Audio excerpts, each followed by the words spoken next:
നാം ഒരുമിച്ച് ധ്യാനിക്കേണ്ട അനുഭവത്തിലേക്ക് പ്രവേശിക്കുകയാണ്. വിശുദ്ധ യോഹന്നാൻ്റെ സുവിശേഷം 19-ാം അധ്യായം അതിൻ്റെ 10-ാമത്തെ വചനമാണ് ഈ രാത്രി നമ്മുടെ വിഷയം. വിശുദ്ധ യോഹന്നാൻ്റെ സുവിശേഷം 19-ാം അധ്യായം 10-ാം തിരുവചനം. യേശു ഉത്തരം പറഞ്ഞില്ല. പീലാത്തോസ് അവനോട്, നീ എന്നോട് സംസാരിക്കുന്നില്ലയോ? എനിക്ക് നിന്നെ ക്രൂശിപ്പാൻ അധികാരമുണ്ടെന്നും നിന്നെ വിട്ടയപ്പാൻ അധികാരമുണ്ടെന്നും നീ അറിയുന്നില്ലയോ എന്ന് ചോദിച്ചു. തലവണക്കി പ്രാർത്ഥിക്കാം. ത്രിയേക ദൈവമേ, ഇന്നു രാത്രി ഞങ്ങളുടെ മുമ്പിൽ തുറക്കപ്പെട്ട ഈ ദൈവവചനത്തെ അവിടുന്ന് ഞങ്ങൾക്ക് വിഭാഗിച്ചു തരണമേ. ഞങ്ങൾക്ക് ആവശ്യമായ ഓർമ്മപ്പെടുത്തലുകളും ധ്യാനവും ഈ വിശുദ്ധ വചനം ഇന്ന് രാത്രി ഞങ്ങൾക്ക് നൽകണമേ. അടിയൻ്റെ കുറവുകളെ അവിടുന്ന് ഓർക്കരുതേ. എൻ്റെ കുറവുകൾ ഓർത്തിട്ട് ഈ ശുശ്രൂഷയിൽ നിന്ന് പരിശുദ്ധാത്മാവിനെ അവിടുന്ന് നിരോധിച്ചു കളയരുതേ. ഇന്നലെ പ്രസംഗിച്ച പരിചയത്തിൽ ഇന്ന് രാത്രി ഈ ശുശ്രൂഷ നടത്താൻ എനിക്കിടയാകരുതേ. നവമായ ഒരു കൃപയ്ക്കായി യാചിക്കുന്നു. ഞങ്ങളുടെ എല്ലാ പ്രിയപ്പെട്ട പട്ടക്കാരോടും കൃപ തോന്നണമേ. പൂർവ്വപിതാക്കന്മാരെ ഞങ്ങൾ സ്മരിക്കുന്നു. അഭിവന്യ ഉസ്താദ് തിരുമേനിയും ഞങ്ങളുടെ പിതാക്കന്മാരെയും ദൈവമേ ഞങ്ങൾ മറക്കുന്നില്ല. ഈ ജനത്തെ, ഇവിടെ ഇരുന്ന് വചനം കേട്ട മുൻ തലമുറയെ ഓർക്കുന്നു. ഇപ്പോൾ ഇവിടെ ആയിരിക്കുന്ന എല്ലാ ജനത്തോടും കരുണ തോന്നണമേ. കൃപ കൊണ്ട് ഞങ്ങളെ നിറയ്ക്കണമേ. വിശുദ്ധാത്മാവിൽ ഞങ്ങളെ പൊതിയണമേ. നൽകിയ അനുഗ്രഹിക്കപ്പെട്ട രാത്രിക്കായി സ്തോത്രം. പിതാവിൻ്റെയും പുത്രൻ്റെയും പരിശുദ്ധാത്മാവിൻ്റെയും കൃപയാൽ തന്നെ ആമീൻ. യേശു ഉത്തരം പറഞ്ഞില്ല. പീലാത്തോസ് അവനോട്, നീ എന്നോട് സംസാരിക്കുന്നില്ലയോ? എനിക്ക് നിന്നെ ക്രൂശിപ്പാൻ അധികാരമുണ്ടെന്നും നിന്നെ വിട്ടയപ്പാൻ അധികാരമുണ്ടെന്നും നീ അറിയുന്നില്ലയോ? ഈ തിരുവചനം എത്രയോ തവണ നമ്മുടെ കർണപുടങ്ങളിൽ, മനസ്സിൻ്റെ ശിഖരങ്ങളിൽ നാം ചേർത്ത് വച്ചിട്ടുള്ള ഒരു വാക്യമാണ്. പെസഹ രാത്രിയിൽ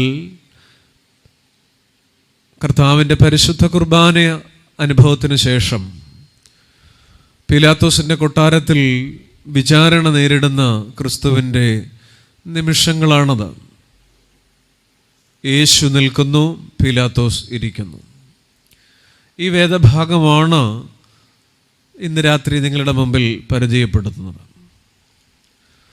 വാക്യം ആരംഭിക്കുന്നത് ഇങ്ങനെയാണ്: യേശു ഉത്തരം പറഞ്ഞില്ല,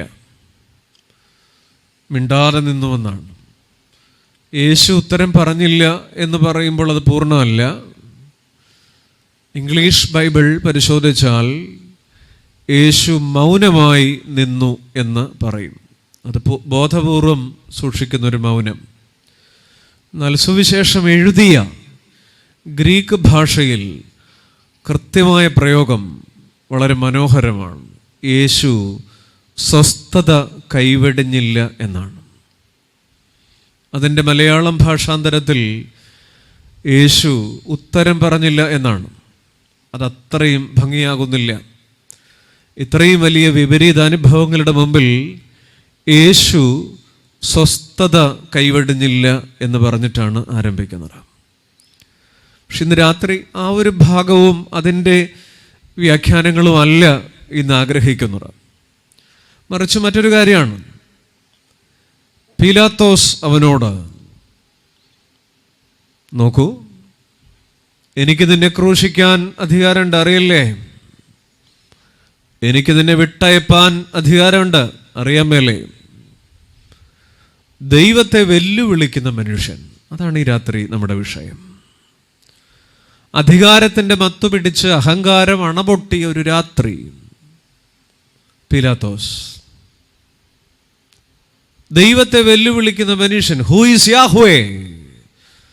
മരുഭൂമിയിൽ ആരാധിക്കേണ്ടതിന് ജനത്തെ വിട്ടയക്കുക എന്നാവശ്യപ്പെടുമ്പോൾ ഫറവോൻ മോശയോട് ചോദിക്കുന്നൊരു ചോദ്യമാണ്, യഹോവ ആര്? യഹോവ ആര്? Who is Yahweh?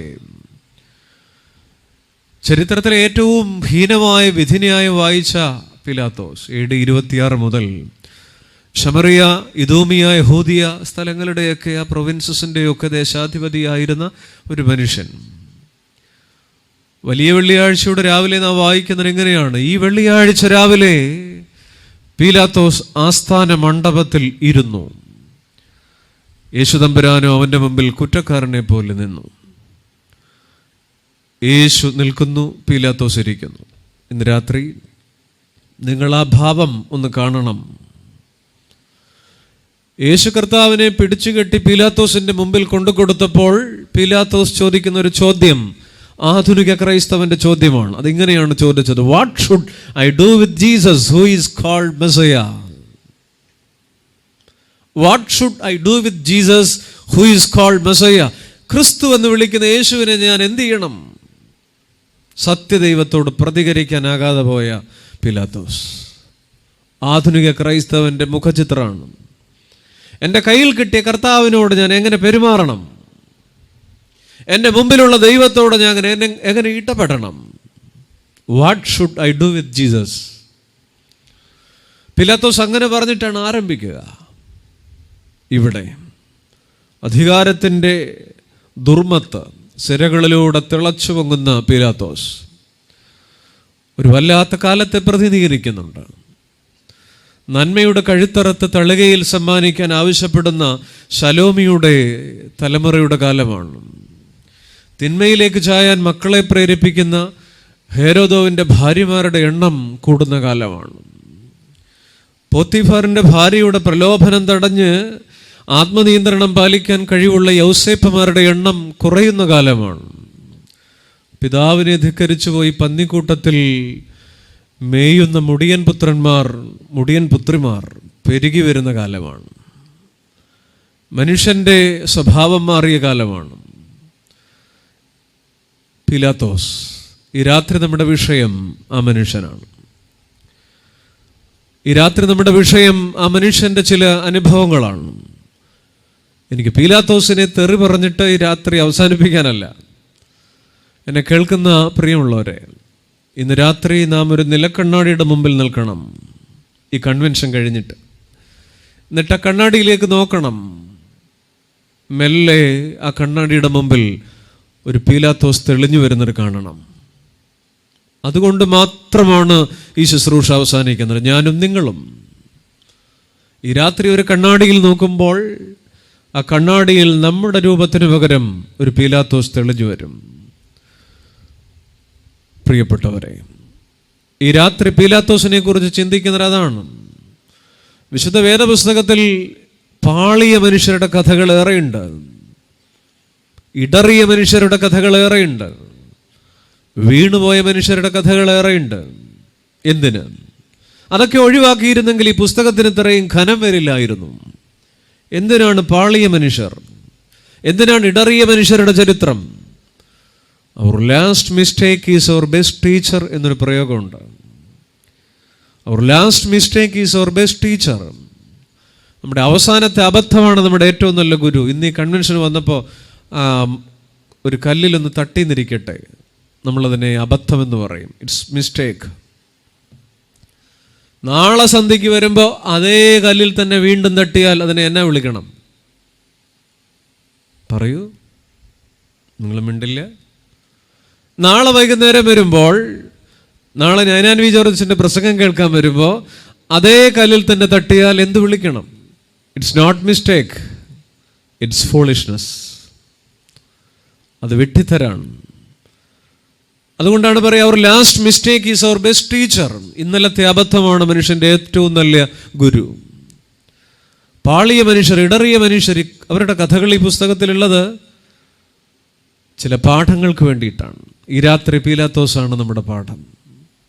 പ്രിയപ്പെട്ടവരെ, ചരിത്രത്തിൽ ഒത്തിരി കറുത്ത അടയാളങ്ങളുണ്ട്.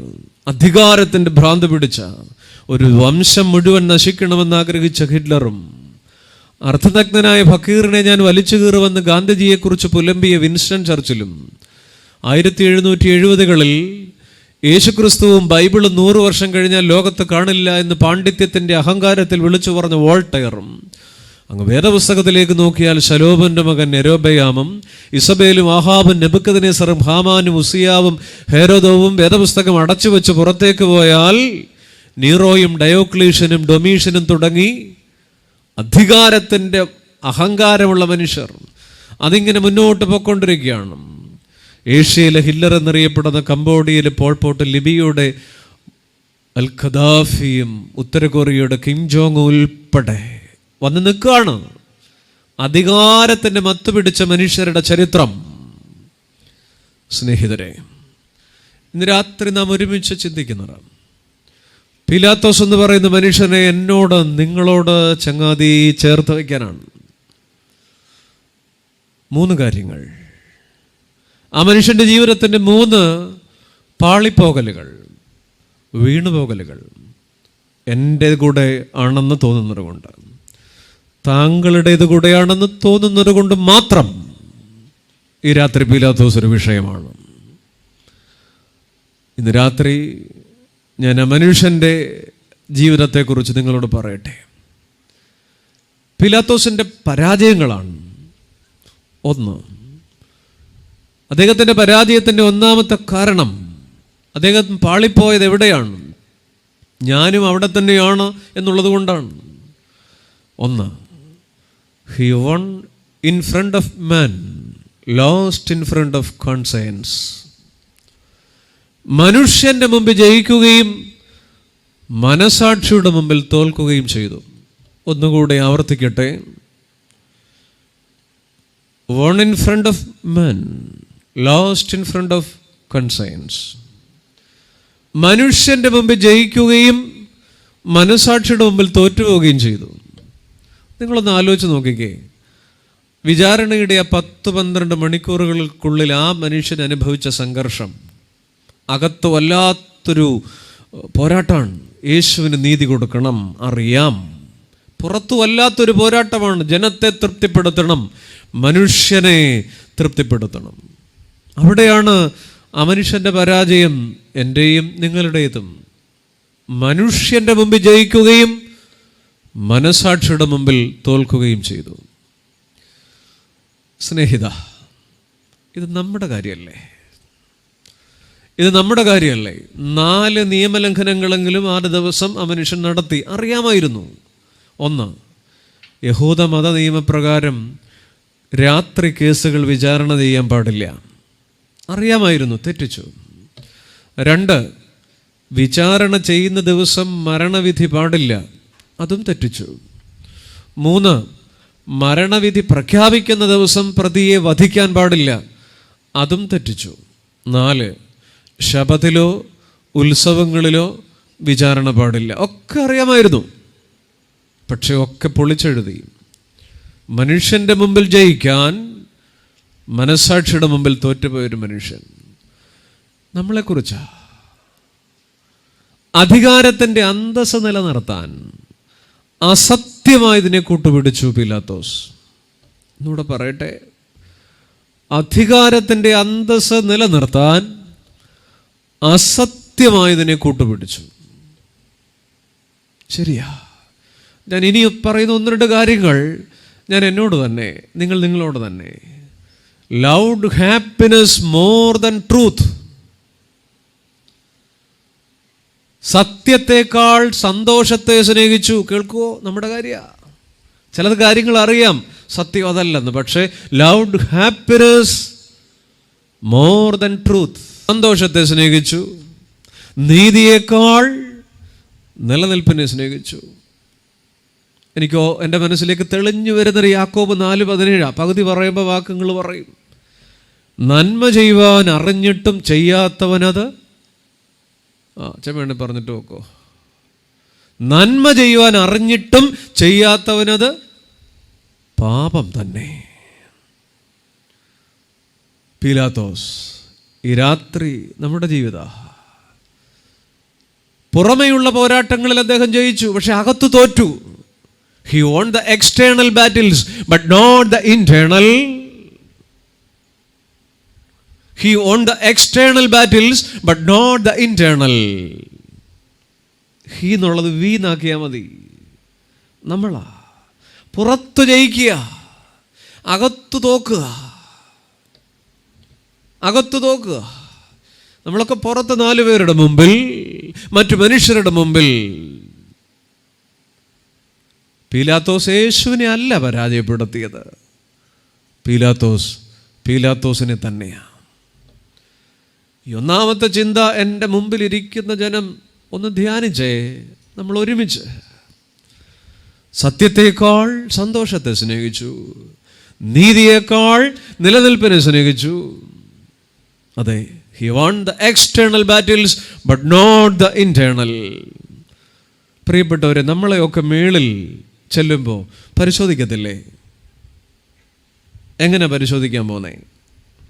എനിക്ക് തോന്നും ഈ കല്യാണ വീട്ടിൽ പ്രസൻറ്റേഷൻ അഴിച്ചു നോക്കുന്നതല്ലേ. വീട് കുതാശയോ കല്യാണമൊക്കെ ഉള്ള വീട്ടിൽ ഒത്തിരി പ്രസൻറ്റേഷൻ കിട്ടും. പകൽ മുഴുവൻ കുറേ വലുതും ചെറുതുമായ പൊതികൾ പ്രിയപ്പെട്ടവരൊക്കെ കൊണ്ടുതരും. 2 കൈ നീട്ടി നമ്മളതൊരു ചെറിയ പ്ലാസ്റ്റിക് പുഞ്ചിരിയോടെ മേടിച്ച് നമ്മൾ വീട്ടിൽ വയ്ക്കും അല്ലേ. ഒരു മുറിയിൽ കുറേ പൊതികളുണ്ടാവും, പ്രസൻറ്റേഷൻ. ആളും അരങ്ങും ഒഴിയുന്ന ഒരു വൈകുന്നേരമുണ്ട്. എല്ലാ ക്ഷീണം ഒക്കെ ഇങ്ങനെ കയറി വരും. രാത്രി 8 മണി 8:30 ആകുമ്പോൾ എല്ലാവരും ഒഴിഞ്ഞു കഴിയുമ്പോൾ നമ്മൾ വീടൊക്കെ അടച്ചിട്ട് സ്വസ്ഥമായി കഴിയുമ്പോൾ അത് അഴിച്ചു നോക്കും. എങ്ങനെയാണ് അഴിച്ചു നോക്കുന്നത്? ഓരോ പൊതിയും എടുത്ത് മെല്ലെ മനോഹരമായി ഗിഫ്റ്റ് പേപ്പർ കൊണ്ട് പൊതിഞ്ഞ് റിബൺ കൊണ്ട് കെട്ടിയ ആ സമ്മാനം നമ്മളൊരു കത്രിക എടുത്ത് മെല്ലെ, അതിൻ്റെ അലങ്കാരത്തിനൊരു ദോഷവും വരുത്താതെ മെല്ലെ മെല്ലെ. ആണോ? നിങ്ങളിങ്ങനെ എന്തിനാണ് ഇത്ര രൂക്ഷമായിട്ട് എന്നെ നോക്കുന്നത്? എന്തോ മുൻവിരോധമുള്ളതുപോലെ നോക്കുന്നു പല മനുഷ്യരും. അങ്ങനെയാണോ നോക്കുന്നേ? ഈ സമ്മാനം ഒഴിച്ച് നോക്കുന്നേ അല്ല. നമ്മൾ എന്ത് ചെയ്യുന്നു? ഈ പ്രസൻറ്റേഷൻ പേപ്പർ വലിച്ചു കീറി അങ്ങോട്ടിടും, എന്നിട്ട് അകത്ത് വല്ലതും ഉണ്ടോ നോക്കും. ഇതുപോലെ നമ്മൾ നോക്കാൻ പോന്നേ. മുഖം പത്മദളാകാരം, വാചം ചന്ദനശീതളം, ഹൃദയം വജ്രകഠിനം. കണ്ടാൽ ഒരു കുഴപ്പമില്ല. നമ്മളെ പത്മം, താമര, മുഖം പത്മദളാകാരം, കാണാൻ നല്ല ശേലാണ്. വാചം ചന്ദനശീതളം, വാക്കുകൾക്ക് ചന്ദനത്തിൻ്റെ തണുപ്പാണ്. ഹൃദയം വജ്രകഠിനം, ഉള്ളിലിരിപ്പ് ഒരു പൂച്ചക്കുഞ്ഞിന് പോലും അറിയത്തില്ല. പ്രിയപ്പെട്ടവർ, നമ്മളൊക്കെ പ്രകടമായ നന്മകളുടെ ആവരണത്തിൽ കഴിയുന്ന രഹസ്യപാപികളാ.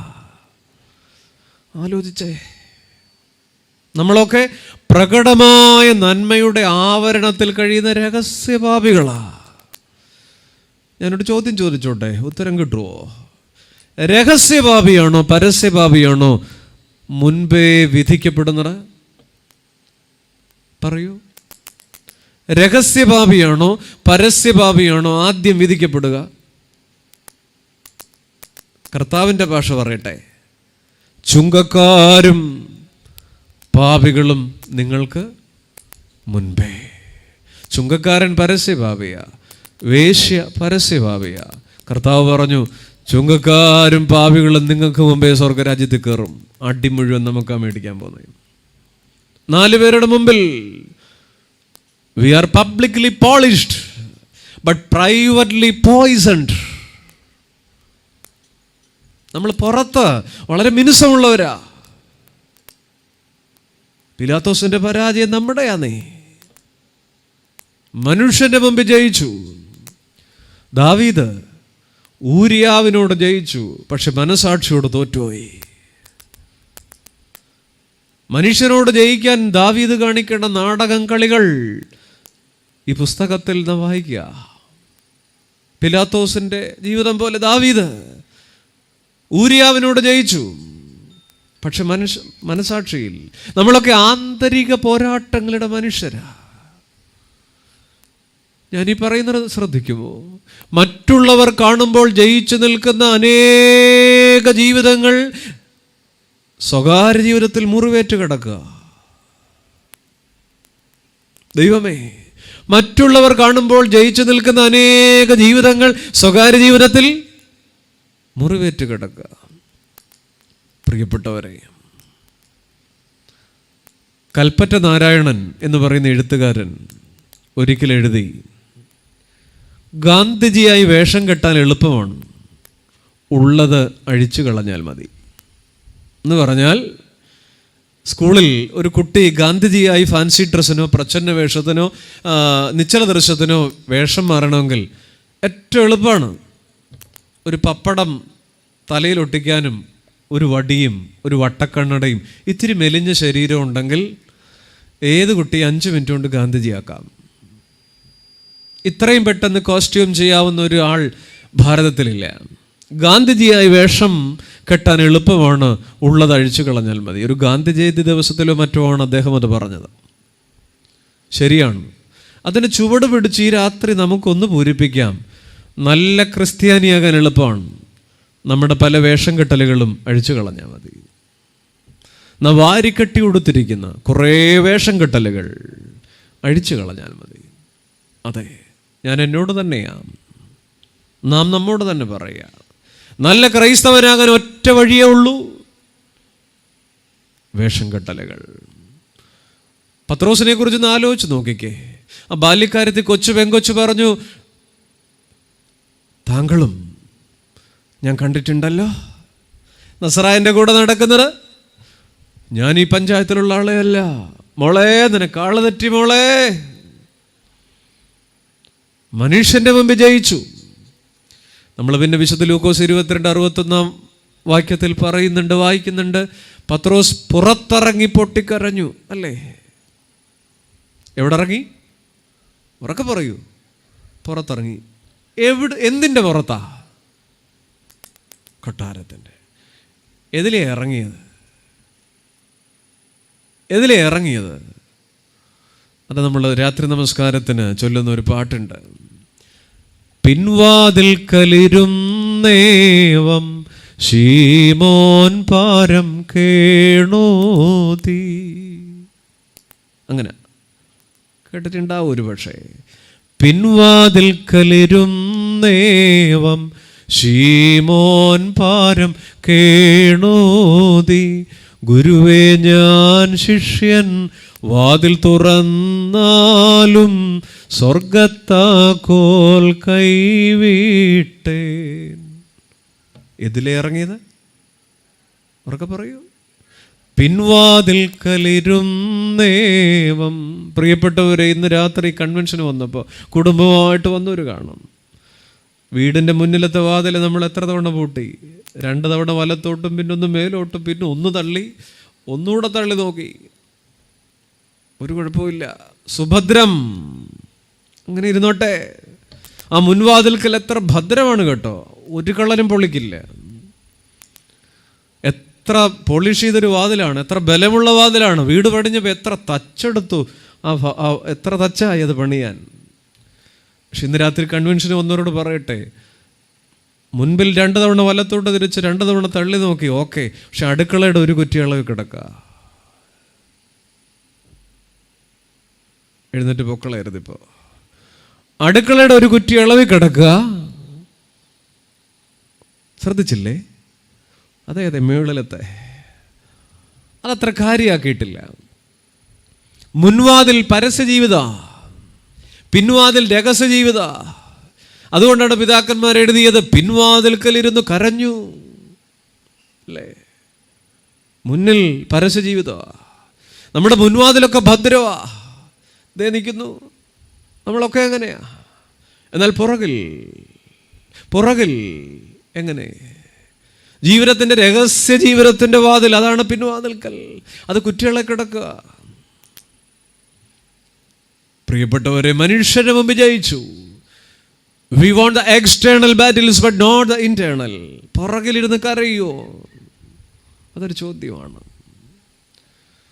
ചോദ്യമാണ്. നമുക്ക് മുന്നിലിരുന്ന് നമ്മുടെ ആത്മീയ ജീവിതമൊക്കെ മുന്നിൽ കൂടെ കൊണ്ടുവന്നത്. മുൻവാതിൽക്കലിരുന്ന നമ്മുടെ ആത്മീക ജീവിതവും ഈ പാട്ടും പ്രസംഗവും എല്ലാം. പക്ഷേ മുന്നിലിരുന്ന് പാടാൻ നമുക്ക് പാട്ടുണ്ട്, പുറകിലിരുന്ന് പാടാൻ പാട്ടുണ്ടോ? മുന്നിലിരുന്ന് പാടാൻ ഈ കൺവെൻഷൻ പാട്ടൊക്കെ മതിയാവും, ജീവിതത്തിൻ്റെ മുന്നിലിരുന്ന് പാടാൻ. എന്നാൽ സ്വന്തം ജീവിതത്തിൻ്റെ അപൂർണതയോർത്ത നമ്മുടെ പാമ്പാക്കുട നമസ്കാരത്തിൻ്റെ അവസാനത്തെ പേജൊക്കെ ഒന്ന് എടുത്ത് നോക്കിക്കേ. ഒന്നോർത്താൽ എന്നെ പോലെ നാറിയവൻ ഭൂമിയിലില്ല. എങ്ങനെ പാടും? ഇത്രയും പെർഫ്യൂമൊക്കെ അടിച്ചിട്ട് ഇവിടെ വന്നിരുന്ന് പാടാൻ പറ്റുമോ? ജീവിതത്തിൻ്റെ രഹസ്യവാതിലിരുന്ന് പിറകിലിരുന്ന് പാടാം. ഒന്നോർത്താൽ എന്നെ പോലെ നാറിയവൻ ഭൂമിയിലില്ല, മൃഗജാതികളിൽ പോലുമഹോ എന്നോട് സമമായില്ലൊന്നും. ധൈര്യമുണ്ടോ പാടാൻ?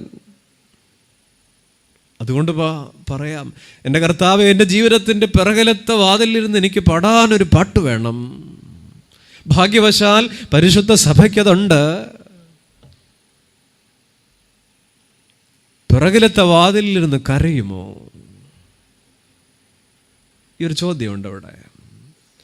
കാണുന്ന മേഖലകളിൽ മാന്യൻ, കാണാത്ത മേഖലകളിൽ ഹീനൻ. ഈ വേദപുസ്തകം തുറന്നെൻ്റെ കയ്യിലിരിക്കുമ്പോൾ എന്നോടും താങ്കളോടും ഈ പുസ്തകത്തിൽ നിന്നൊരു ചോദ്യം പീലാത്തോസ് ചോദിക്കുന്നുണ്ട്. അധികാരങ്ങളും സ്ഥാനമാനങ്ങളും പാപത്തെ മൂടുവാൻ ഉപയോഗിക്കുമോ? എന്തുത്തരമുണ്ട്? അധികാരങ്ങളും സ്ഥാനങ്ങളും പാപത്തെ മൂടുവാൻ ഉപയോഗിക്കുമോ? പാപത്തിൻ്റെ പിശകിയ കാൽവയ്പിനെ ഓർത്ത് കേഴുമോ? ഒടുവിലായി സ്വന്തം തെറ്റോർത്ത് കരഞ്ഞു തന്നെ. പിൻവാതിൽക്കലിരുന്ന് കരയുന്നൊരു പത്രോസുണ്ട്. ജീവിതത്തിൽ മനുഷ്യൻ്റെ മുമ്പ് ജയിച്ചു. വീടിന് പുറത്ത് പലരും നല്ലവരാ, വീടിനകത്ത്. നമ്മുടെ ജീവിതത്തിൽ നിന്ന് ശോധന ചെയ്യുമോ? What is character? സ്വഭാവം എന്ന് പറഞ്ഞാൽ എന്താ? നമ്മൾ കോളേജിലും സ്കൂളിലൊക്കെ പഠിക്കുമ്പോൾ അവിടെ പഠിച്ചിറങ്ങിയിട്ട് പിന്നെ ഒരു കോഴ്സിന് പോകണമെങ്കിൽ നമ്മൾ ക്യാരക്ടർ സർട്ടിഫിക്കറ്റ്, കോണ്ടാക്ട് സർട്ടിഫിക്കറ്റിന് കോളേജിൽ ചെല്ലും. നമ്മൾ കോളേജിൽ എന്നാ വേണ്ടാധീനം കാണിച്ചിട്ടുണ്ടെങ്കിലും ഇവൻ രക്ഷപ്പെട്ട് ഗുണപ്പെട്ടു പോട്ടെന്ന് വിചാരിച്ച് സാറ് നമുക്ക് നല്ല കോണ്ടാക്ട് സർട്ടിഫിക്കറ്റ് എഴുതിത്തരും. എൻ്റെ ക്യാരക്ടറൊക്കെ അടിപൊളിയായിരുന്നു എന്നൊക്കെ എഴുതിത്തരും. പക്ഷേ വാട്ട് ഈസ് ക്യാരക്ടർ? ഏറ്റവും ചെറിയൊരു നിർവചനമുണ്ട്. Character is what are you in the darkness. Character is what are you in the darkness. ഇരുളിൽ നിങ്ങൾ ആരായിരിക്കുന്നു? ഓ, പേടി തോന്നുന്നു എൻ്റെ ദൈവമേ. ഇരുളിൽ നിങ്ങൾ ആരായിരിക്കുന്നു? അതാ സ്വഭാവം. ഓരോരുത്തരും ഒന്ന് ചിന്തിച്ചേ. സ്വകാര്യ ജീവിതത്തിൽ ജനാമി ധർമ്മം നജമേ പ്രവർത്തി, ജനാമി ധർമ്മം നജമേ നിവർത്തി എന്ന് പറയും. എന്ന് പറഞ്ഞാൽ ധർമ്മം എന്താണെന്നും അധർമ്മം എന്താണെന്നും അറിയാം, ഏതനുഷ്ഠിക്കണമെന്നും ഏതനുഷ്ഠിക്കരുതെന്നും അറിയാം, പക്ഷേ പറ്റുന്നില്ല.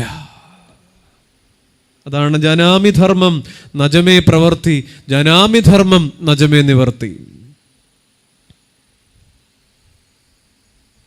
നന്മ ചെയ്യുവാൻ എനിക്ക് ആഗ്രഹമുണ്ടെങ്കിലും ഞാൻ ഇച്ഛിക്കുന്ന നന്മയല്ല, ഇച്ഛിക്കാത്ത തിന്മയത്രേ.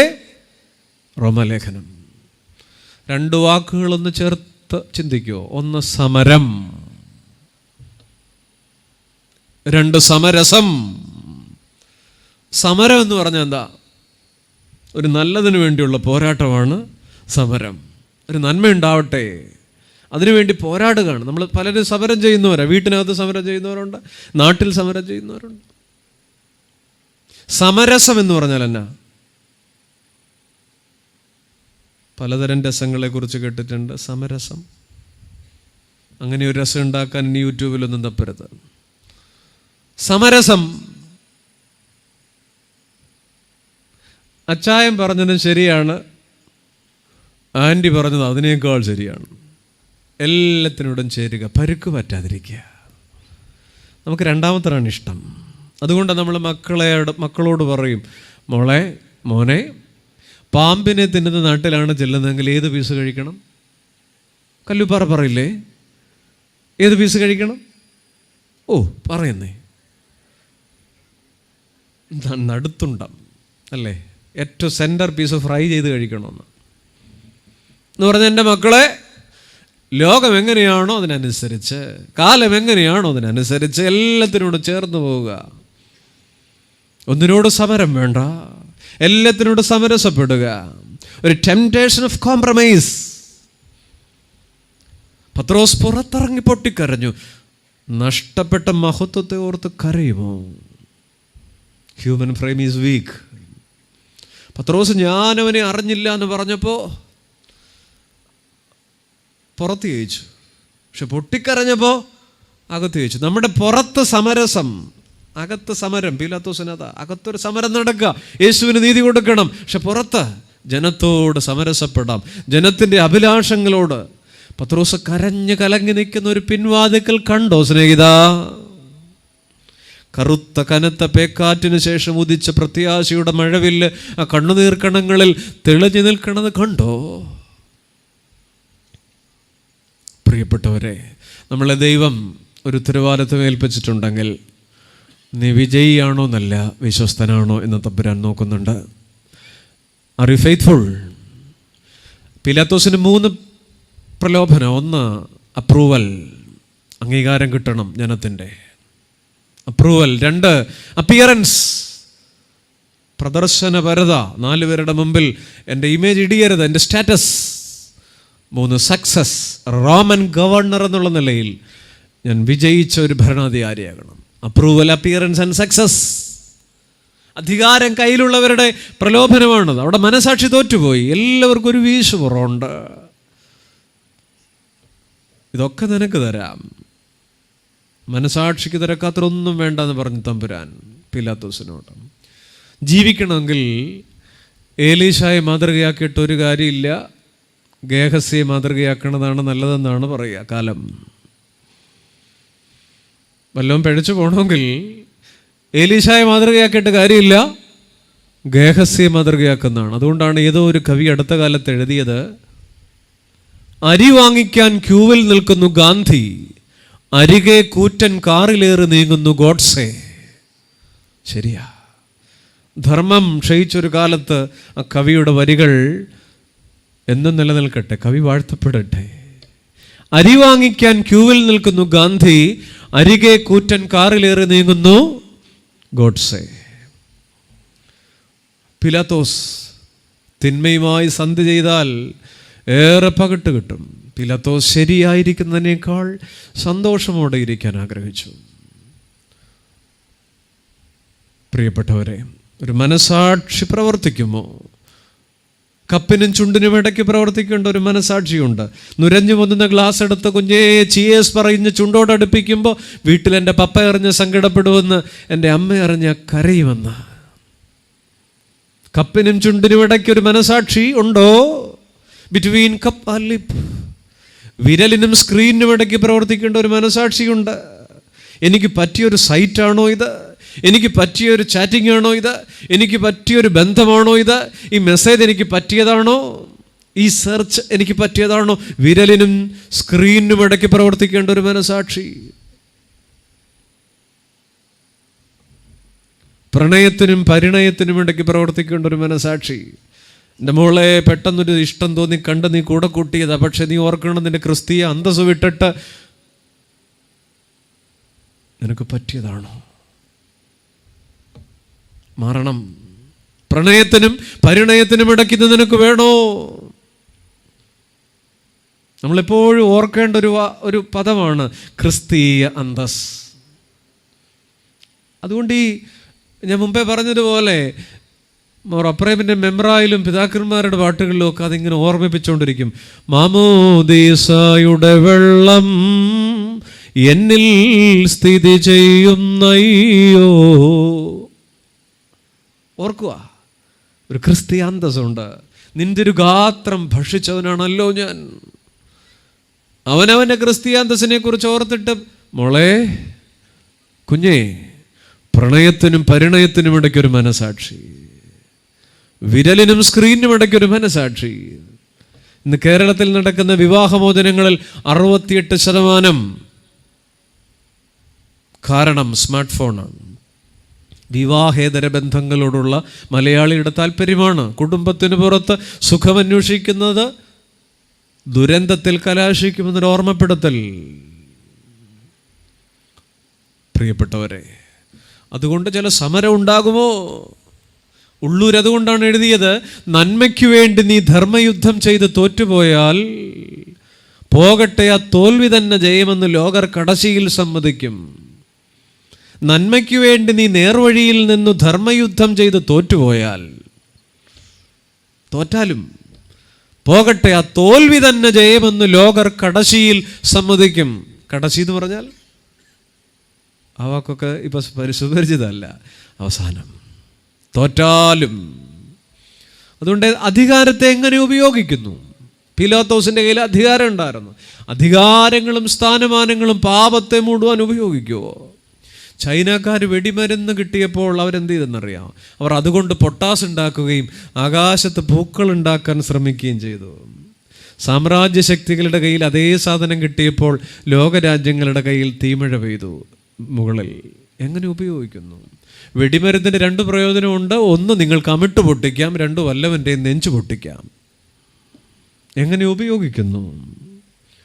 ഐൻസ്റ്റീൻ E=mc², ഊർജ്ജ സിദ്ധാന്തത്തിൻ്റെ വലിയ കാര്യങ്ങളൊക്കെ കണ്ടുപിടിച്ചപ്പോൾ, അത് മഹാന്മാരുടെ കയ്യിലിടുന്നപ്പോൾ ആണവോർജവും ആണവ വൈദ്യുതിയും ഉണ്ടായി. എന്നാൽ ഹിംസയുടെ ശക്തികളുടെ കയ്യിലിടുന്നപ്പോൾ ഹിരോഷിമയിലും നാഗസാക്കിയിലും അതേ ഊർജ്ജം ഉപയോഗിച്ച് തീമഴ പെയ്ച്ചു. അതുകൊണ്ട് ഇന്ന് രാത്രി ഒന്നാമത്തെ ചിന്ത ഞാൻ അവിടെ അവസാനിപ്പിക്കുക. നമ്മളല്ലേ ഒരു പീലാത്തോസ്? We want the external battles but not the internal. പീലാത്തോസിന് മനസ്സിലായി, മാറി നിൽക്കേണ്ടിടത്ത് മാറി നിന്നില്ലെങ്കിൽ നാറി നിൽക്കേണ്ടി വരുമെന്ന്. ഒന്നുകൂടെ പറയാം, മാറി നിൽക്കേണ്ടിടത്ത് മാറി നിന്നില്ലെങ്കിൽ, ഉറക്കെ പറയൂ, നാറി നിൽക്കേണ്ടി വരും. ജീവിതത്തിലെ ഏറ്റവും വലിയ ഭാരം എന്താ? ഇന്നലകളിൽ നാം അറിഞ്ഞുകൊണ്ട് ചെയ്തു പോയ, ബോധപൂർവം ചെയ്ത തെറ്റിൻ്റെ ഓർമ്മകളല്ലേ? ഇന്നലകളിൽ നാം അറിഞ്ഞുകൊണ്ട് ബോധപൂർവം ചെയ്ത തെറ്റിൻ്റെ ഓർമ്മകളല്ലേ? പീലാത്തോസിനെ കുറിച്ച് പറയുന്നത് നിങ്ങൾ കേട്ടിട്ടുണ്ടോ? പുള്ളി ആത്മഹത്യ ചെയ്തു എന്നാണ്. തടാകത്തിൻ്റെ ആ കുന്നിൻ്റെ മുകളിലെ ഒരു തോട്ടിൽ, ഒരു തടാകത്തിൽ ഈ ശരീരം വീണുപോയി എന്നാണ്. പക്ഷെ ആരാണ്ടൊക്കെ കണ്ടിട്ടുണ്ട് കേട്ടാ. പാതിരാത്രി 1 മണി 2 മണിക്കൊക്കെ താഴെക്കട പോയ ആളുകൾ കണ്ടിട്ടുണ്ടെന്ന്. എന്താണെന്നറിയാം? ദൂരെ മലമുകളിൽ ഒരു രൂപം, ഒരു ആജാനുബാഹുവായൊരു മനുഷ്യൻ, കേൾക്കണേ, പാതിരാത്രി ഇങ്ങനെ വന്ന് നിൽക്കുന്നെന്ന്. എന്നിട്ട് അയാളെ കൈ കഴുകണ നിഴല് പോലെ താഴെ ആരൊക്കെ കണ്ടിട്ടുണ്ടെന്ന്. ഈ രാത്രി പേടിക്കരുത്. പാതിരാത്രി ഞാൻ കണ്ടിട്ടില്ല. ചത്തിട്ട് പോലും അയാളുടെ ആത്മാവിനെ പോലും ആ കുറ്റബോധം ഇങ്ങനെ നീറ്റലിലൂടെ കൊണ്ടുപോവുക. അതൊരു പാരമ്പര്യം മാത്രമാണ്. ഞാൻ പറഞ്ഞത് ഒന്നാമത് ഇവിടെ നിർത്തുക. മനുഷ്യന്റെ മുമ്പിൽ ജയിച്ചു, മനസാക്ഷിയുടെ മുമ്പിൽ തോറ്റു. ഞാനല്ലേ, താങ്കളല്ലേ? 2, പീലാത്തോസിന്റെ രണ്ടാമത്തെ പരാജയം, forget the reminders of home.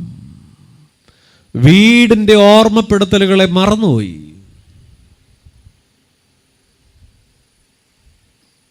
ഒരു ആൻറ്റി എന്തോ എഴുതി മുന്നോട്ട് തരുന്നുണ്ടല്ലോ.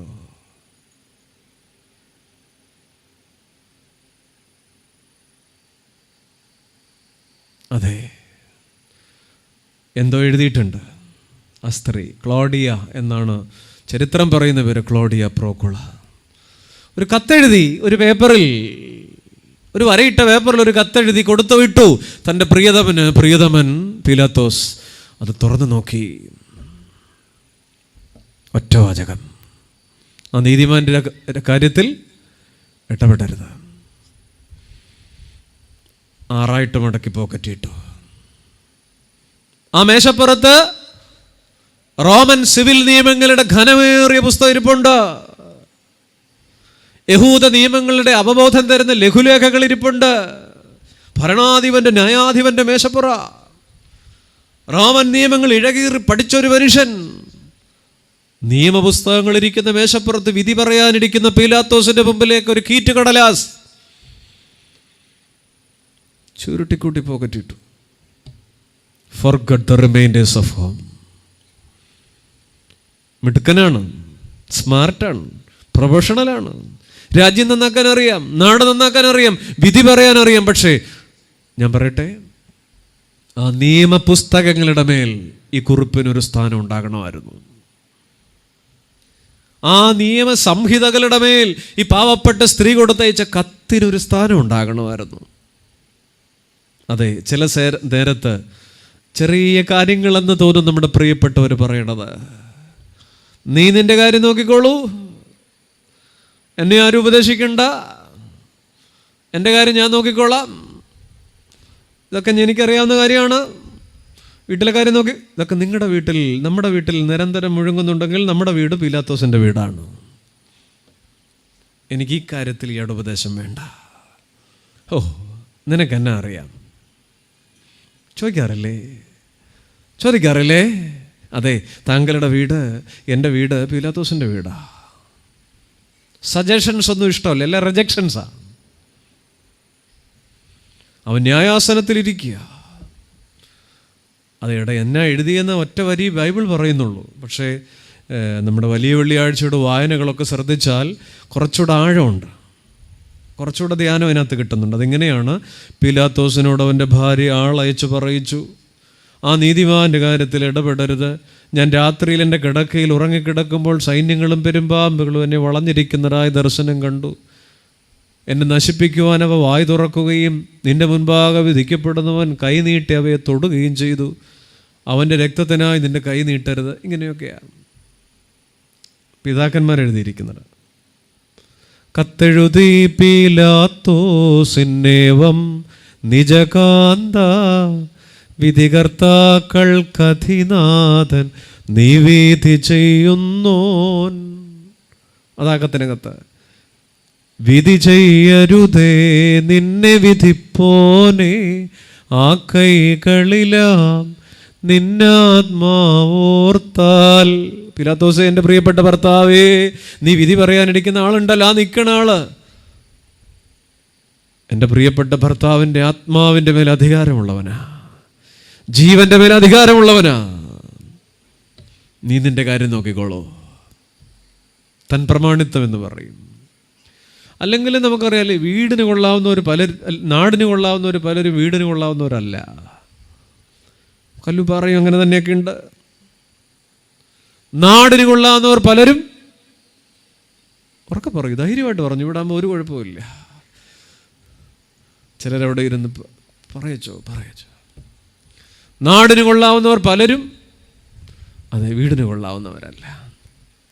മുന്നറിയിപ്പുകൾ, വീട് ഓർമ്മകളുടെയും ഓർമ്മിപ്പിക്കലുകളുടെയും ഇടമാണ്. അതല്ലാത്ത വീടല്ല.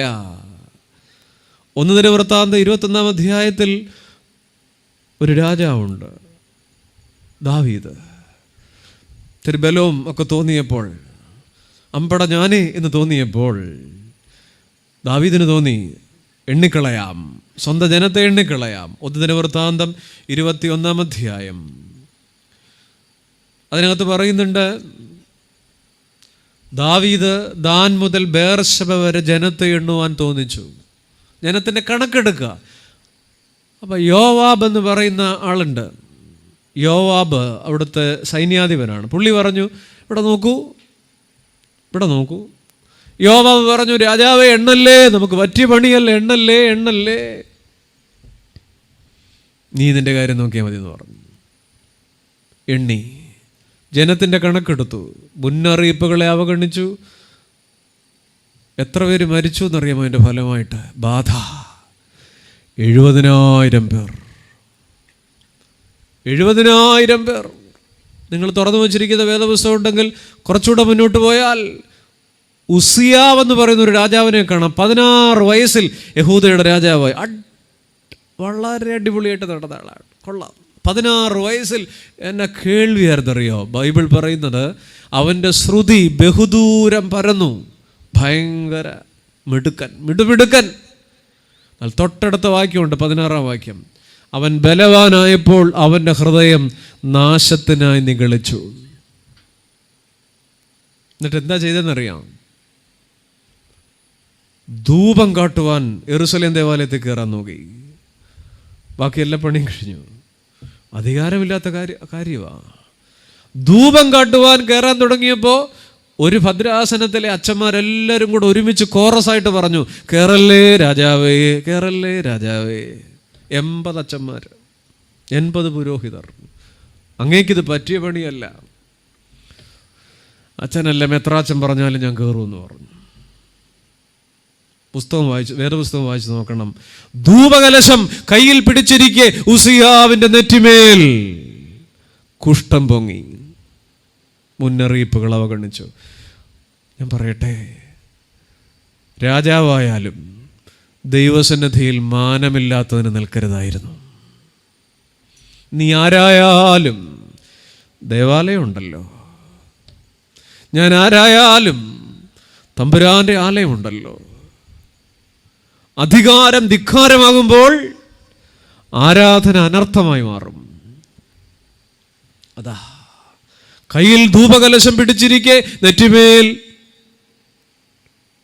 ഒറ്റ വാക്കോടെ പറയാം, പേരുണ്ടാക്കാനുള്ള ഓട്ടത്തിനിടയിൽ പേരുദോഷമുണ്ടായി. പേരുണ്ടാക്കാനുള്ള ഓട്ടത്തിനിടയിൽ പേരുദോഷമുണ്ടായി. നാടെല്ലാം നന്നാക്കിയിട്ട് പള്ളി കയറിയതാ. പ്രിയപ്പെട്ടവരെ, മാനമില്ലാത്തതിന് നിൽക്കരുതേ. മുന്നറിയിപ്പുകൾ. പ്രിയപ്പെട്ടവരെ, ആ തലമുറ നോക്കണം. ഉസിയാവിൻ്റെ മകൻ യോഥാം, യോഥാമിൻ്റെ മകൻ ആകാസ്. ഭയങ്കര കുഴപ്പമായിരുന്നു. ബോധിച്ച വഴികളിൽ തലമുറ നടന്നു. കൊച്ചുമക്കൾ പോലും പള്ളി കയറി കളിച്ചതാ. തലമുറ പോലും നാശിച്ചു പോയി.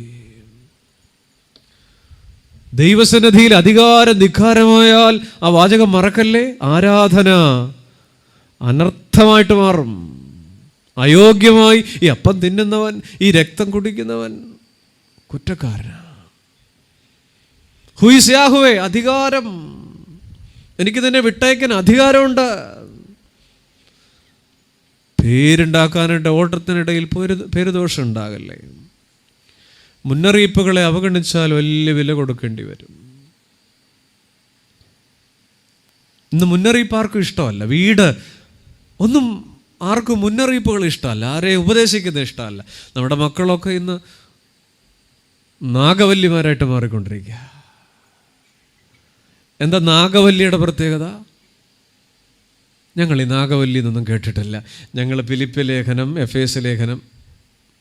എന്താ നാഗവല്ലിയുടെ പ്രത്യേകത? എങ്ങനെയാ പറയുക? നീ പോണ്ട. എന്താ? ഓ, പറഞ്ഞു വന്നേ സാറേല്ല. എന്താ? പോയാൽ നീ പോണ്ട. ബാക്കി എന്താ പോയാൽ? പോണ്ട. എന്താ പോയാൽ? പിന്നെ എന്നെ ഒരു വാക്കുണ്ടല്ലോ. അത് തന്നെ അറിയാൻ വരുന്നുണ്ട്. വിടമാട്ടേൻ. ഭാവം മാറി, രൂപം മാറി. മോളെ, മൂന്നാറിന് ഇപ്പം ടൂർ പോകണ്ടടാ.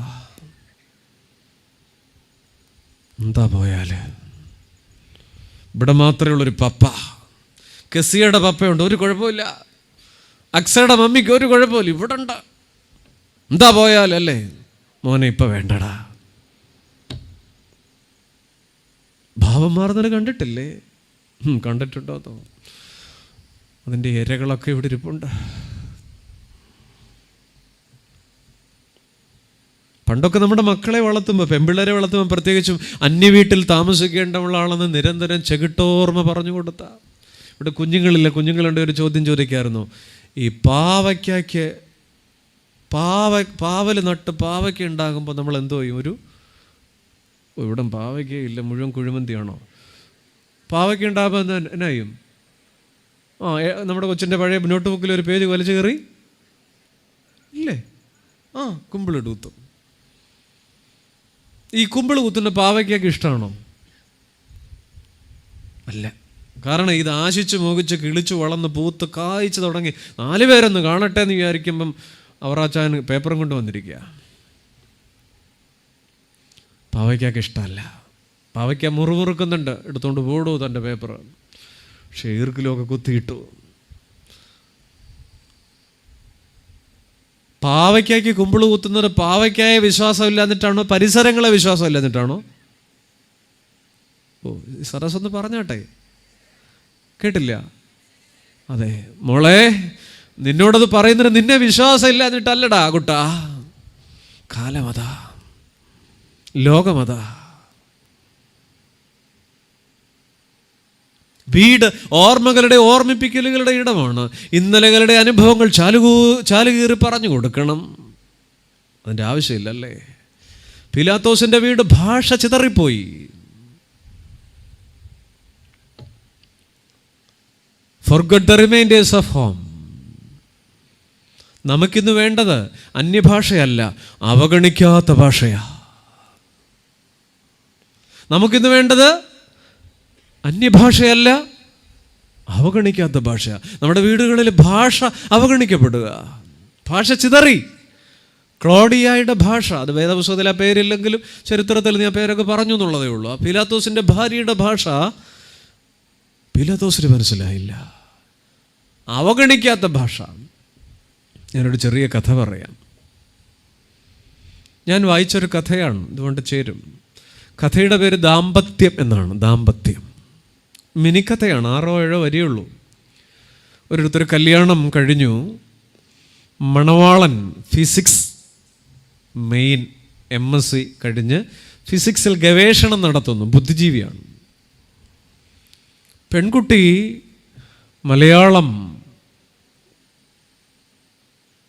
മലയാളത്തിൽ മിടുക്കിയും മലയാളം ചെറിയ കവിതകളൊക്കെ എഴുതുന്ന ഒരു ഭാഷാസ്നേഹിയാണ്. കല്യാണം നടന്നു. രണ്ടുപേർക്കും ലോകവുമായിട്ടൊക്കെ ബന്ധം കുറവാണ്. കല്യാണം കഴിഞ്ഞന്ന് രാത്രി 8 മണി. ഈ പെൺകുട്ടി തൻ്റെ മുറിയുടെ ബാൽക്കണിയിൽ നിൽക്കുകയാണ്. അവളിങ്ങനെ പുറത്തേക്ക് നോക്കിയപ്പോൾ നിലാവ് ഇങ്ങനെ പതഞ്ഞൊഴുകുന്നു. പൂർണ്ണ ചന്ദ്രനുള്ള ദിവസമാണ്. നിലാവ് ഒഴുകുന്ന മുറ്റം, തൊടിയിലും പറമ്പിലുമൊക്കെ നിലാവ് മരങ്ങളുടെ നിഴലിൽ തീർക്കുന്ന, മരത്തലപ്പുകളിൽ തീർക്കുന്ന നിഴൽ ചിത്രങ്ങൾ. അവളുടെ മനസ്സ് തരളിതമായി. അവളുടെ മനസ്സിൽ എന്തോ ഒരു വലിയ സന്തോഷം. കല്യാണം കഴിഞ്ഞ ദിവസമല്ലേ. തൊട്ടുപിറകിലുണ്ട് പ്രിയ ഭർത്താവ് ദൈവം വന്ന് നിൽക്കുന്നു. അപ്പോൾ അവൾ അദ്ദേഹത്തോട് പറഞ്ഞു, ചേട്ടാ നോക്കൂ, നിലാവി രാത്രി തൻ നിശാവസ്ത്രം എന്ന് പാടിയത് ONV ആണ്. എത്ര മനോഹരമായാണ് നിലാവി മുറ്റത്തിങ്ങനെ ചിത്രം എഴുതുക. അപ്പോൾ പുള്ളി പറഞ്ഞു, നിലാവോ, നിശാവസ്ത്രമോ, ചിത്രമോ? അത് സൂര്യനിൽ നിന്നും പ്രകാശരശ്മികൾ ചന്ദ്രനിൽ തട്ടി അതിൻ്റെ പ്രതിബിംബങ്ങൾ, അതിൻ്റെ കിരണങ്ങൾ ഭൂമിയിലേക്ക് ഇത്ര ഡിഗ്രി അളവിൽ, ഫിസിക്സ് മെയിനാണ്, വന്നു വീഴണ ഒരു പ്രതിഭാസം, ഒരു ഫിനോമിനൻ. പാവപ്പെട്ട കവിയത്രി പെങ്കൊച്ചു മലയാളം ഒന്നും പറഞ്ഞില്ല. രണ്ടുപേരുടെ വീട്ടിനകത്ത് കയറി. ആ ദിവസങ്ങളിൽ ഇതുപോലെ ചില വർത്തമാനങ്ങളൊക്കെ ഉണ്ടായി. രണ്ടുപേരുടെ കൂടെ ചേരുന്നില്ല, ഭാഷ തർക്കിക്കുകയാണ്. അങ്ങനെ കുറച്ച് ദിവസം കഴിഞ്ഞപ്പോൾ അവർ കടൽ തീരത്തിരിക്കുന്നു. കടലിന് അഭിമുഖമായി പഞ്ചസാര മണലിൽ ഇരിക്കുമ്പോൾ തിരമാലകൾ ഇങ്ങനെ മനോഹരമായി തീരത്തേക്ക് തഴുകിക്കയറുന്നു. ഭാര്യയുടെ മനസ്സിലെ മലയാള ഭാഷാസ്നേഹി കവിയത്രി ഉണർന്നു. അവൾ പറഞ്ഞു, ചേട്ടാ നോക്കൂ, എത്ര മനോഹരമായാണ് തിരമാലകൾ കരയെ ചുംബിക്കുന്നത്. കടലിൻ്റെ പ്രണയാർദ്ര ഭാവങ്ങൾ കണ്ടില്ലേ? ഓ. അപ്പോൾ ഭർത്താവ് അടുത്തിരിപ്പുണ്ട്, ഫിസിക്സ് മെയിൻ. പുള്ളി പറഞ്ഞു, അല്ല, അത് ആഴക്കടലിലെ അന്തരീക്ഷത്തിലെ ഊഷ്മാവിൻ്റെ വ്യത്യാസം കൊണ്ട് കടലിൻ്റെ ജലോപരിതലത്തിലുണ്ടാകുന്ന ഘർഷണത്തിൻ്റെ ഫലമായി ജലഖണികകൾ തീരത്തേക്ക് കടന്നു കയർ. ആ കഥയ്ക്ക് ഒരു വരി കൂടെയുള്ളൂ. പിന്നീട് അവർ കണ്ടുമുട്ടിയത് കുടുംബ കോടതിയിലായിരുന്നു. ഭാഷ ചിതറുന്ന വീട്. Forget the remainders of home. അന്യഭാഷയല്ല, അകലം കുറയ്ക്കുന്ന പരിശുദ്ധാത്മാവിൻ്റെ ഭാഷ. അതാണ് നമ്മുടെ ക്രിസ്തീയ ഭവനങ്ങൾക്ക് വേണ്ടത്. അകലം കുറയ്ക്കുന്ന പരിശുദ്ധാത്മാവിൻ്റെ ഭാഷ. നമ്മളൊക്കെ മക്കളുടെ എണ്ണമൊക്കെ കുറഞ്ഞപ്പോൾ അമിത സ്നേഹത്തിൻ്റെ തിമിരം കൊണ്ട് മക്കളുടെ തെറ്റുകളെ പൊതിഞ്ഞു പിടിച്ച് തിരുത്തലുകളില്ലാത്ത വീടായിരിക്കുന്നു. ഓർമ്മിപ്പിക്കലുകളില്ലാത്ത വീട് വീടേയല്ല. 3, വേദപുസ്തകം പിലാത്തോസിൻ്റെ വീട്, പിലാത്തോസിൻ്റെ ജീവിതം, ആ പ്രഭാതം നമ്മെ ഓർമ്മിപ്പിക്കുന്നു. മനുഷ്യൻ്റെ മുമ്പിൽ ജയിച്ചു, മനസ്സാക്ഷിയുടെ മുമ്പിൽ തോറ്റുപോയി, ഞാനും താങ്കളോ. രണ്ടാമത് ഓർമ്മിപ്പിക്കുന്നു, വീടിൻ്റെ ഓർമ്മിപ്പിക്കലുകളെ മറന്നുപോയി. 3, പിലാത്തോസിൻ്റെ മൂന്നാമത്തെ പരാജയം, sought refuge in insincere rituals. sought refuge in insincere rituals. ആത്മാർത്ഥതയില്ലാത്ത അനുഷ്ഠാനങ്ങളിൽ അഭയം തേടി. ആത്മാർത്ഥതയില്ലാത്ത അനുഷ്ഠാനങ്ങളിൽ അതെ ആ കൈകൾ കഴുകുകയാണ്. കരക്ഷാളനം 4 പേര് കാണുക, നാട്ടുകാർ കാണുക, എനിക്ക് പങ്കില്ല ഈ നീതിമാന്റെ രക്തത്തിൽ. അതുവരെ കരക്ഷാളനം പവിത്രമായൊരു അടയാളമായിരുന്നു, നിഷ്കളങ്കതയെ, നൈർമല്യത്തെ സൂചിപ്പിക്കാൻ. പക്ഷെ അന്നു മുതൽ കരക്ഷാളനം കാണിച്ചുകൂട്ടലുകളായി. ആചാരങ്ങൾ കൊണ്ട് ആന്തരിക വ്യതിയാനമില്ലാത്തവരുടെ പ്രതിനിധിയായി പീലാത്തോസ് നിൽക്കുകയാണ്. പ്രിയപ്പെട്ടവരെ, നമ്മുടെ ജീവിതത്തോട് ഇത് ബന്ധപ്പെട്ട് കിടക്കുന്നുണ്ട്. ഞാനതിനെ നേരെ അക്ഷരികമായി പറയുകയല്ല, നമ്മുടെ കൗദാശിക ജീവിതത്തോട്, നമ്മുടെ അനുഷ്ഠാനങ്ങളോട്. Liturgical performance without personal involvement എന്ന് വേണേൽ പറയാം. പെർഫോമൻസ് എന്ന വാക്ക് ഞാൻ ബോധപൂർവം തന്നെ ഉപയോഗിച്ചതാണ്. ലിറ്റർജിക്കൽ പെർഫോമൻസ്, എൻ്റെ തന്നെ പ്രകടനത്തിൻ്റെ കേവലം ഒരു കാഴ്ചക്കാരായിട്ട് മാറുക നമ്മുടെ ആധ്യാത്മിക ജീവിതത്തിൽ. നമ്മളൊക്കെ അല്ലേ, ഓരോരുത്തരും അവനവൻ്റെ തന്നെ ആത്മീക പ്രകടനത്തിൻ്റെ ഒരു കാഴ്ചക്കാരനായിട്ട് മാറുന്നുണ്ട് നമ്മൾ. പീലാത്തോസ് ഓരോ കുദാശകളും പരിശുദ്ധ സഭയുടെ ആരാധനാനുഭവങ്ങളും എണ്ണം കൂടിയതുകൊണ്ടാണ്. കൊഴുപ്പ് കൂടുന്തോറും ചലനം കുറയുന്നൊരു പ്രതിഭാസമുണ്ട്. വിശുദ്ധ കുർബാനയുടെ എണ്ണം കൂടി, വിവാഹ ശുശ്രൂഷകളിൽ സംബന്ധിക്കുന്നതിൻ്റെ എണ്ണം കൂടി, മാമോദീസയ്ക്ക് പോകുന്നതിൻ്റെ എണ്ണം കൂടി, നാം പങ്കെടുക്കുന്ന കൗദാശിക അനുഭവങ്ങളുടെ എണ്ണം കൂടിയപ്പോൾ അതിൻ്റെ ഇൻവോൾവ്മെൻറ്റ് നമുക്ക് കുറഞ്ഞു. ഇൻസിൻസിയർ റിച്വൽസ്, പ്രിയപ്പെട്ടവരെ, ആചരണങ്ങൾ കൊണ്ട് ആന്തരിക വ്യതിയാനമില്ലാത്തവരായി.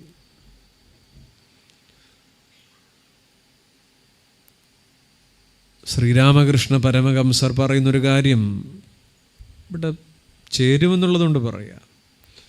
ആധുനിക മനുഷ്യൻ്റെ ഭക്തി ജീവിതം ഈച്ചയെ പോലെയാണ്. വൃത്തിഹീനമായ സ്ഥലത്ത് വന്നിരിക്കുന്നൊരു ഈച്ച അടുത്ത നിമിഷം ദേവനർപ്പിച്ച നിവേദ്യത്തിൽ പോയിരിക്കാൻ ഒരു മടിയുമില്ല. നിവേദ്യത്തിലിരിക്കുന്ന ഈച്ച അമേദ്യത്തിൽ പെട്ടെന്ന് പോകും. ഈച്ചയ്ക്കൊരു ഒളിപ്പുമില്ല എന്ന് പറയണത് പോലെയാണ് ആധുനിക മനുഷ്യനത്രേ. മതപരമായ ഗഹനതകളിൽ വിഹരിക്കുന്ന ആധുനിക മനുഷ്യൻ തൊട്ടടുത്ത നിമിഷം, രാവിലെ പരിശുദ്ധ കുർബാന കൈക്കൊണ്ടവൻ 3 മണിക്ക് 60 അടിക്കുകയാണ്. രാവിലെ കുർബാന കൈക്കൊണ്ടവൻ അന്ന് തന്നെ ലഹരി ഉപയോഗിക്കുക. രാവിലെ യാഗശാലയായിരുന്നൊരു വൈകുന്നേരം എന്തായി?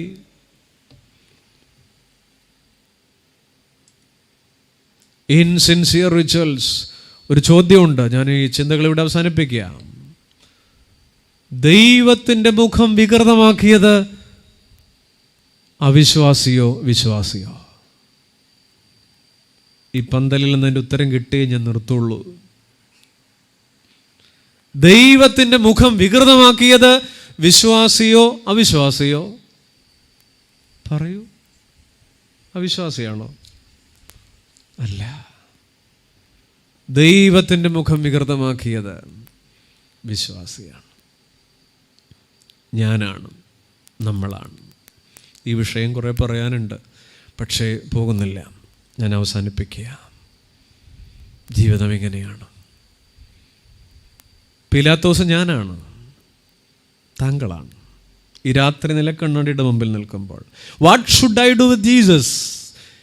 നമ്മുടെ കർത്താവും രക്ഷിതാവുമായ യേശു ക്രിസ്തുവിനെ പരിശുദ്ധ മാമോദീസയിലൂടെ രക്ഷിതാവായി സ്വീകരിച്ച നാം ഇപ്പം ചോദിക്കുക, എങ്ങനെ ഞാൻ എൻ്റെ കർത്താവിനോട് ഇടപെടണം? പീലാത്തോസ് ചോദിച്ച ക്വസ്റ്റ്യൻ. പീലാത്തോസ് വല്ലാത്തൊരു അധികാരത്തിൻ്റെ അനുഭവത്തിലാണ്. പാത്രത്തിലെ വെള്ളം കണ്ണുനീരിന് പകരമാവില്ല എന്നയാൾ ഓർത്തില്ല. ദാവീദിൻ്റെ ജീവിതത്തിൽ ഇങ്ങനെയാണ്, കണ്ണുനീര് കൊണ്ടാണ് മാറിയത്. ഒത്തിരി നാടകം കളിച്ച ആളാ ദാവീദ് രാജാവിനെ. നിങ്ങൾ നോക്കിയാൽ പഴയ നിയമത്തിൽ പെട്ടെന്ന് പറഞ്ഞാൽ അധികാരം, ജനങ്ങളെ ദാവീദ് ജനത്തെ എണ്ണുവാൻ ആളെ അയക്കുന്ന അധികാരം. ദാവീദ് ബത്ശബയെക്കുറിച്ച് തിരക്കാൻ ആളെ അയച്ചു. ദാവീദ് ബത്ശബയെ കൊണ്ടുവരാൻ ആളെ അയച്ചു. ദാവീദ് ഊരിയാവിനെ വിളിക്കാൻ ആളെ അയച്ചു. ദാവീദ് ഊരിയാവിനെ കൊല്ലിക്കാൻ ആളെ അയച്ചു. അയക്കുന്ന ഒരു അധികാരം ഉണ്ടായിരുന്നു ദാവീദിന്. ആ ദാവീദ് പിന്നീട് പറയാ, എന്നെ കഴുകണമേ. 51 സങ്കീർത്തനം, എന്നെ കഴുകണമേ. അയക്കുന്ന അധികാരത്തിൽ നിന്ന് അലിയുന്ന അനുഭവത്തിലേക്ക് ദാവീദ് മാറി. അയക്കുന്ന അധികാരത്തിൽ നിന്ന് അലിയുന്ന അനുഭവത്തിലേക്ക്, അനുതാപത്തിലേക്ക് ദാവീദ് മാറി. പ്രിയപ്പെട്ടവരെ, ഇന്ന് രാത്രി നാം ഒന്ന് കണ്ണാടിയിലേക്ക് സാഗൂതം നോക്കാം. ദൈവമേ, we won the external battles. പുറത്ത് ജയിച്ചു, അകത്തോ മനസ്സാക്ഷിയിൽ തോറ്റുപോയ മനുഷ്യർ. പിലാത്തോസ് വീട് നൽകിയ ചെറിയ ഓർമ്മപ്പെടുത്തലുകൾ നിഷ്കരുണം അവഗണിച്ചു. പിലാത്തോസ്